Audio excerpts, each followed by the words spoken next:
भीमाशंकर मंदिर आजपासून दर्शनासाठी खुलं झालंय, पण दर्शनासाठी ऑनलाईन बुकिंग गरजेचं झालंय। दर्शनासाठी काही नियमावली ही लागू करण्यात आली आहे। भीमाशंकर मंदिर आजपासून भाविकांसाठी खुलं झाल्यानंतर भाविकांची मोठी गर्दी झाल्याचं दिसून आलं। श्री क्षेत्र भीमाशंकर मंदिर तब्बल 5 महिन्यानंतर पुन्हा दर्शनासाठी खुलं झालंय। मंदिर परिसरातील विकास कामे आता अंतिम टप्प्यात पोहोचली आहेत। पहिल्या दिवशी भोलेनाथाचं दर्शन घेण्यासाठी भाविकांची मोठी गर्दी उसळली, तर गर्दी टाळण्यासाठी भीमाशंकर दर्शनासाठी नियमावली जाहीर करण्यात आली।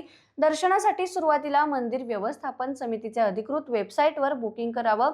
प्रतिदिन 1000 भाविकांना प्रवेश देण्यात येईल। नोंदणीकृत भाविकांची यादी माहितीसाठी संकेतस्थळावर सर्वांसाठी उपलब्ध राहील। दिनांक 25 जून ते 30 जून 2026 या कालावधीत दररोज सकाळी 7 ते 11 दर्शन सुविधा उपलब्ध राहील। ऑनलाईन नोंदणी केलेल्या भाविकांनी दर्शनासाठी येताना वैध ओळखपत्र सोबत आणणं अनिवार्य आहे। भाविकांनी तसेच स्थानिक नागरिकांनी सदर निर्णयाचे गांभीर्य लक्षात घेऊन मंदिर संस्थान, जिल्हा प्रशासन, पोलीस प्रशासन व स्थानिक प्रशासन यांना सहकार्य करण्याचं आवाहन करण्यात आलंय।